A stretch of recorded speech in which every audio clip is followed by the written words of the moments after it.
सरकार उन्हीं से बनी है। आपको याद होगा विधानसभा में क्या था, अगर पिछड़े दलित अगर ढाल न बने तो भारतीय जनता पार्टी का सफाया हो जाएगा, पता नहीं लगेगा। नई बिल्डिंग बना रहे हो, अभी मैं बगल से होके आया हूँ, मेडिकल एक डॉक्टर उनके यहाँ होकर के पूरे सड़क के डिवाइडर पर सांड बैठे हुए हैं। क्या प्रधानमंत्री ने नहीं कहा कि हम छोटा जानवर को खत्म कर देंगे? पूरे उत्तर प्रदेश में छोटा जानवर घूम रहे हैं। डीजल पेट्रोल की कीमत क्या है, तो क्या लोकसभा में आप और विपक्ष का कोई सम्मान नहीं। लोकतंत्र में विपक्ष का अगर सम्मान नहीं है तो लोकतंत्र किस बात के लिए है? और सबसे बड़ी बात है कि लोकसभा में तो कम से कम सच बोलो। अगर वो लोकतंत्र का मंदिर है, अगर उसको आप मंदिर मानते हैं, तो मंदिर में आप सच्चे आंकड़े क्यों नहीं देते हैं? आप झूठे आंकड़े क्यों पेश करते हो? आप नीति आयोग में बैठक की बात है, मुख्यमंत्री कहाँ बैठे हैं उत्तर प्रदेश के, बताइए। दूसरी बार जनता ने सरकार बना दी, किसी गरीब को क्या सरकारी अस्पताल में इलाज मिल जाएगा? जो व्यवस्था की थी 108, 102 डीजल पेट्रोल नहीं, खड़बड़ा हो गई, बर्बाद हो गई। क्या ये नीति आयोग को बताएंगे कि हमने बर्बाद कर दिया? क्या नीति आयोग को उत्तर प्रदेश सरकार बताएगी कि 100 नंबर जो हमने दी थी 112 करके बर्बाद कर दिया? पुष्पेंद्र झांसी में पुलिस ने उसकी हत्या की, उसे हाईकोर्ट जाना पड़ा। 1 साल हाईकोर्ट के चक्कर लगाए उसने, और तब जाकर के उसे न्याय मिला। एफआईआर दर्ज हुई।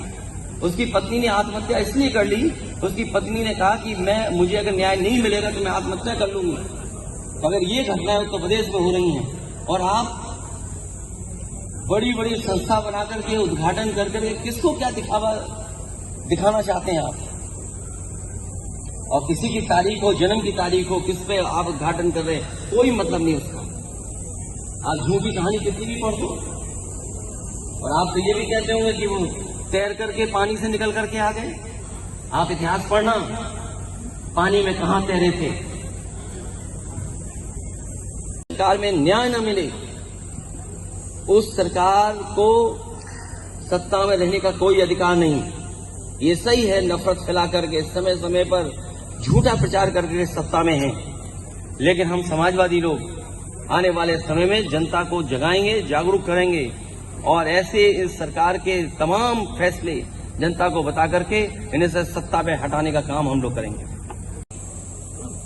वो भारतीय जनता पार्टी उनका संरक्षण दे रही है, और बलिया में तो खुलेआम संरक्षण दे रही है। क्या सरकार इसीलिए बनती है जनता की कि कोई अगर न्याय मांगने जाए तो उसे न्याय न मिले? आखिर अधिकारी क्या कर रहे हैं, किसके इशारे पे काम कर रहे हैं?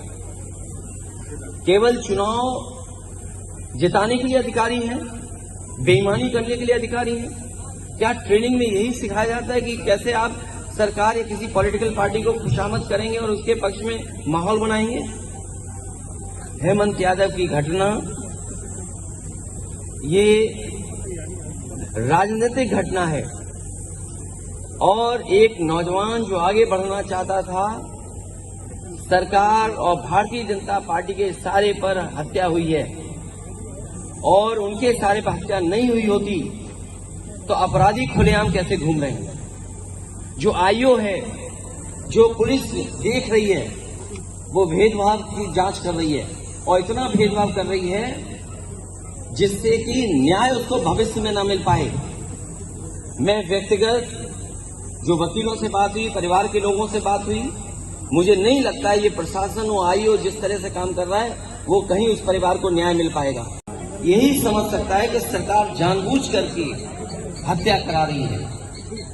और बलिया जैसी दुखद घटना, छात्र सभा का सदस्य हेमंत यादव जो होनहार था और संघर्षशील, और अपनी मेहनत और अपने परिश्रम से वो छात्र राजनीति में स्थान बना रहा था। टीडी कॉलेज के छात्र संघ के चुनाव में वो चुनाव लड़ना चाहता था, लेकिन कुछ लोग जो उसके बढ़ते हुए कद को और छात्र संघ में जिस तरीके से छात्रों को जोड़ने का काम कर रहा था, वो पसंद नहीं आ रहा था। और सोचिए, इतनी नफरत, इतना घृणा, इतना मन के अंदर गुस्सा कि उसे मार मार करके जान ले ली। आज के युग में, आज के समय में कोई कल्पना कर सकता है कि लाठी डंडे से, हॉकी से मार मार करके जान ले ली जाए? और तब जब पुलिस चौकी बगल में हो, ये उत्तर प्रदेश जंगल राज तो कम है। जिन लोगों के आप भाषण सुनते हैं, हम सुनते हैं। अभी जब नगर निकाय का चुनाव था, वो चुनाव कूड़े और सरकार उन्हीं से बनी है। आपको याद होगा विधानसभा मैंने क्या कहा, अगर पिछड़े दलित अगर ढाल न बने तो भारतीय जनता पार्टी का सफाया हो जाएगा, पता नहीं लगेगा। नई बिल्डिंग बना रहे हो। अभी मैं बगल से होके आया हूँ, मेडिकल एक डॉक्टर उनके यहाँ होकर के पूरे सड़क के डिवाइडर पर सांड बैठे हुए। क्या प्रधानमंत्री ने नहीं कहा कि हम छोटा जानवर को खत्म कर देंगे? पूरे उत्तर प्रदेश में छोटा जानवर घूम रहे हैं। डीजल पेट्रोल की कीमत क्या है? तो क्या लोकसभा में आप और विपक्ष का कोई सम्मान नहीं। लोकतंत्र में विपक्ष का अगर सम्मान नहीं है तो लोकतंत्र किस बात के लिए? और सबसे बड़ी बात है कि लोकसभा में तो कम से कम सच बोलो। अगर वो लोकतंत्र का मंदिर है, अगर उसको आप मंदिर मानते हैं, तो मंदिर में आप सच्चे आंकड़े क्यों नहीं देते हैं? आप झूठे आंकड़े क्यों पेश करते हो? आप नीति आयोग में बैठक की बात है, मुख्यमंत्री कहाँ बैठे हैं उत्तर प्रदेश के? बताइए। दूसरी बार जनता ने सरकार बना दी, किसी गरीब को क्या सरकारी अस्पताल में इलाज मिल जाएगा? जो व्यवस्था की थी 108, 102 डीजल पेट्रोल नहीं, खड़बड़ा हो गई, बर्बाद हो गई। क्या ये नीति आयोग को बताएंगे कि हमने बर्बाद कर दिया? क्या नीति आयोग को उत्तर प्रदेश सरकार बताएगी कि 100 नंबर जो हमने दी थी 112 करके बर्बाद कर दिया? पुष्पेंद्र झांसी में पुलिस ने उसकी हत्या की, उसे हाईकोर्ट जाना पड़ा। 1 साल हाईकोर्ट के चक्कर लगाए उसने, और तब जाकर के उसे न्याय मिला, एफआईआर दर्ज हुई। उसकी पत्नी ने आत्महत्या इसलिए कर ली, उसकी पत्नी ने कहा कि मुझे अगर न्याय नहीं मिलेगा तो मैं आत्महत्या कर लूंगी। तो अगर ये घटनाएं उत्तर प्रदेश में हो रही हैं और आप बड़ी बड़ी संस्था बनाकर के उद्घाटन कर करके किसको क्या दिखाना चाहते हैं आप? और किसी की तारीख हो, जन्म की तारीख हो, किस पे आप उद्घाटन कर रहे हैं, कोई मतलब नहीं उसका। आप झूठी कहानी कितनी भी पढ़ दो। और आप तो ये भी कहते होंगे कि वो तैर करके पानी से निकल करके आ गए। आप इतिहास पढ़ना, पानी में कहां तैरे थे। सरकार में न्याय न मिले, उस सरकार को सत्ता में रहने का कोई अधिकार नहीं। ये सही है नफरत फैला करके समय समय पर झूठा प्रचार करके सत्ता में है, लेकिन हम समाजवादी लोग आने वाले समय में जनता को जगाएंगे, जागरूक करेंगे, और ऐसे इस सरकार के तमाम फैसले जनता को बता करके इन्हें से सत्ता में हटाने का काम हम लोग करेंगे। वो भारतीय जनता पार्टी उनका संरक्षण दे रही है, और बलिया में तो खुलेआम संरक्षण दे रही है। क्या सरकार इसीलिए बनती है जनता की कि कोई अगर न्याय मांगने जाए तो उसे न्याय न मिले? आखिर अधिकारी क्या कर रहे हैं, किसके सारे पे काम कर रहे हैं? केवल चुनाव जिताने के लिए अधिकारी हैं, बेईमानी करने के लिए अधिकारी हैं? क्या ट्रेनिंग में यही सिखाया जाता है कि कैसे आप सरकार या किसी पॉलिटिकल पार्टी को खुशामद करेंगे और उसके पक्ष में माहौल बनाएंगे? हेमंत यादव की घटना ये राजनीतिक घटना है, और एक नौजवान जो आगे बढ़ना चाहता था, सरकार और भारतीय जनता पार्टी के इशारे पर हत्या हुई है। और उनके इशारे पर हत्या नहीं हुई होती तो अपराधी खुलेआम कैसे घूम रहे हैं? जो आईओ है, जो पुलिस देख रही है, वो भेदभाव की जांच कर रही है, और इतना भेदभाव कर रही है जिससे कि न्याय उसको भविष्य में ना मिल पाए।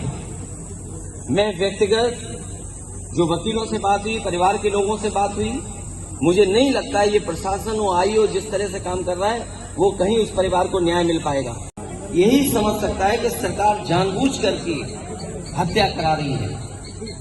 और बलिया जैसी दुखद घटना, छात्र सभा का सदस्य हेमंत यादव जो होनहार था और संघर्षशील, और अपनी मेहनत और अपने परिश्रम से वो छात्र राजनीति में स्थान बना रहा था। टीडी कॉलेज के छात्र संघ के चुनाव में वो चुनाव लड़ना चाहता था, लेकिन कुछ लोग जो उसके बढ़ते हुए कद को और छात्र संघ में जिस तरीके से छात्रों को जोड़ने का काम कर रहा था, वो पसंद नहीं आ रहा था। और सोचिए, इतनी